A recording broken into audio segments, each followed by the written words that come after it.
First of all, তেখেতক arrest কৰিব লাগে immediately. ইয়ে প্ৰমাণ কৰে প্ৰমোদ বড়ো ডাঙৰীয়াই যি মিছন আৰু যি ভিজনৰ কথা কৈছে এয়া একমাত্ৰ ফটা ধুল যে এই টকাটো ক'ৰ পৰা আহিলে কোনে দিলে তেখেতে এলিগেশ্যনে কৈছে যে বিপিএফৰ টকা but it is false. It's a wrong allegations. পৰিৱৰ্তনৰ কথা কৈ বিটিসিক সুইজাৰলেণ্ড বনাম বুলি কৈ এতিয়া বিটিসিক কৰাপশন হাবলৈকে ৰূপান্তৰিত কৰিছে প্ৰমোদ বড়ো ডাঙৰীয়াই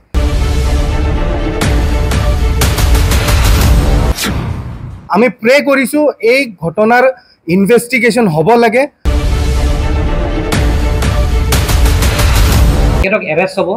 then the inquiry will start. Once the inquiry started, then only we will get a clear picture. Amak blame kori labh nai because it is a very high time. It is sensitive hoi ase. Raijoke jodi enke toka bilwato jodi tekhetokole jodi blame koribole amak bisar. Ami blame lobole etia dorkar nai. BPF or eta uddesho eta ase je ei toka tu kor pora ahile kune dile tekhete allegation e koise je BPF or toka but it is false. It's a wrong allegations. Amar etue apnalok request to the media friends of je আপোনালোকে highlight কৰিছে because of আপোনালোকে highlight কৰাৰ কাৰণে আজি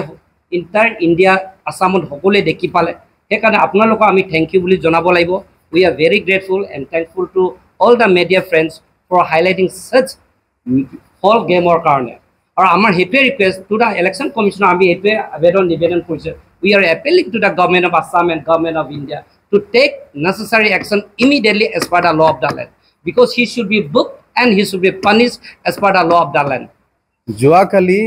যি এক দেশজুৰি চাঞ্চল্যকৰ ঘটনা ঘটিলে সমগ্ৰ বিটিসিক শিৰণত কৰিব লগা হল পবিত্ৰ বিটিসিৰ ভূমিত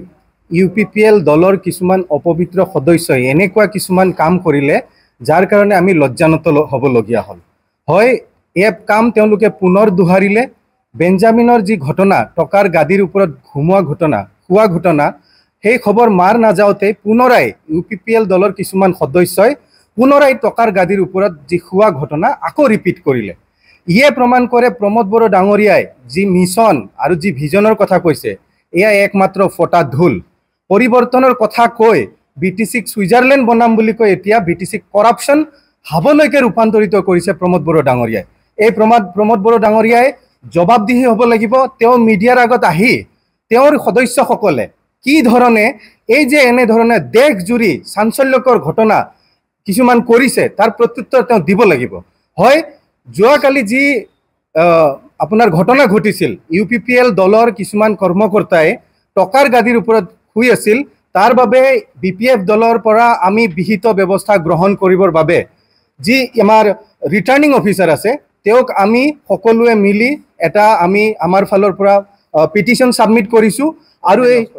কমপ্লেইন্ট লজ কৰিছো আৰু এই কমপ্লেইনত আমি স্পষ্টভাৱে লিখিছো যে কিহৰ বাবে কি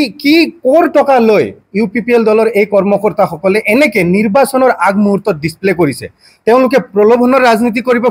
খুজিছে নেকি আমি প্ৰে কৰিছো এই ঘটনাৰ ইনভেষ্টিগেশ্যন হ'ব লাগে প্ৰপাৰ অথৰিটিৰ দ্বাৰা ইনভেষ্টিগেশ্যন হ'ব লাগে আজি দিল্লীৰ মুখ্যমন্ত্ৰী হওক ঝাৰখণ্ডৰ মুখ্যমন্ত্ৰী হওক জেলত ভৰাব পৰা যি ইডি আছে সিবিআই আছে এই অথৰিটিবিলাকৰ দ্বাৰা ইয়াৰ ইনভেষ্টিগেশ্যন কৰি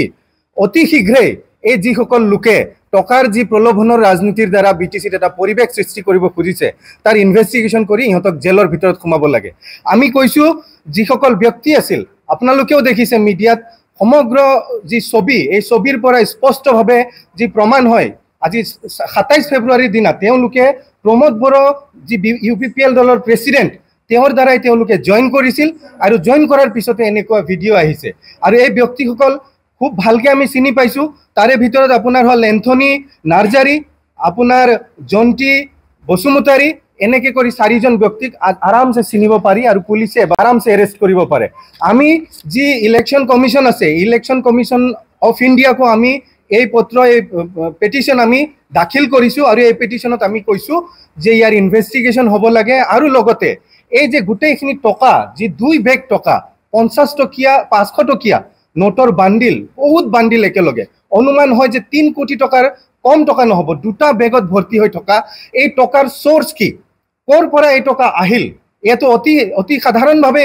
উলিয়াব পৰা যাব আৰু লগতে এই যে টকাখিনিৰ লগত যিসকল UPPL সিনিয়ৰ লিডাৰশ্বিপ আছে জয়নিঙৰ সময়ত যিসকলৰ লগত ফটো উঠিছিল এই সকলৰ কিবা লিংক আছে নেকি আৰু লগতে এই টকাৰ দ্বাৰা যি আগন্তুক যি ইলেকশ্যন আহি আছে এই ইলেকশ্যন প্ৰসেছটোক কিবা ব্যাঘাত জনাব খুজিছে নেকি বা এই ইলেকশ্যন প্ৰসেছটোক বেয়াৰ ফালে নিব টকাৰ ৰাজনীতিৰ ফালে প্ৰলোভনৰ ৰাজনীতিৰ ফালে নিব খুজিছে নেকি তো এনেকুৱা যদি হৈছে তেতিয়াহ'লে এই ইনভেষ্টিগেশ্যন কৰিলে অতি শীঘ্ৰে ওলাই যাব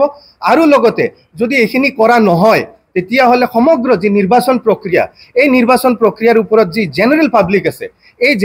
জেনেৰেল পাব্লিকৰ যিটো ট্ৰাষ্ট বিশ্বাস অটোনমাস বডি হিচাপে নিৰ্বাচন আয়োগৰ ওপৰত যিটো বিশ্বাস এই বিশ্বাসটো হেৰাব গতিকে নিৰ্বাচন আয়োগে নিশ্চিতভাৱে আমিও আশা কৰোঁ তেওঁলোকে এই প্ৰক্ৰিয়াটোৰ ইনভেষ্টিগেশ্যন কৰি দোষীসকলক অতি শীঘ্ৰে জেলৰ ভিতৰত নি কাৰাগাৰৰ ভিতৰত নি আপোনাৰ যি সাধাৰণ ৰাইজ আছে এই সাধাৰণ ৰাইজৰ এই নিৰ্বাচনী যি আমি উৎসৱ বুলি কৈছোঁ এই উৎসৱৰ প্ৰতি যি আস্থা আৰু বিশ্বাস অটুট থাকিবলৈ তেওঁলোকে সহায় কৰিব আৰু গতিকে আমি সকলোৱে মিলি যি চেণ্ট্ৰেল ইলেকশ্যন ষ্টেৰিং কমিটি আছে ষ্টেৰিং কমিটিৰ ফালৰ পৰা ইতিমধ্যে এই পিটিশ্যন দাখিল কৰিছোঁ আৰু আশা কৰিছোঁ অতি শীঘ্ৰে এই যি কাম কৰিছে এই যি ঘৃণনীয় কাৰ্য কৰিছে ইয়াৰ উচিত সমাধান হ'ব ধনী নাৰ্জাৰীক ইমিডিয়েটলি এৰেষ্ট কৰিব লাগে তেওঁ খুদপুচ কৰিলে সব ওলাই যাব যে ক'ৰ টকা হয় কেতিয়া টকা হয় মাটি বিক্ৰী কৰি লোৱা টকা হয় নে কোনোবা সিনিয়ৰ UPPL ডাঙৰ লিডাৰৰ পৰা লোৱা টকা হয় নে EM মিনিষ্টাৰৰ পৰা লোৱা টকা হয় তেওঁ খুদিলাই সব ওলাই যাব তেওঁ ক'ৰবাত লুকাই আহি মিডিয়াৰ আগত প্ৰেছ মিট দিলে নহ'ব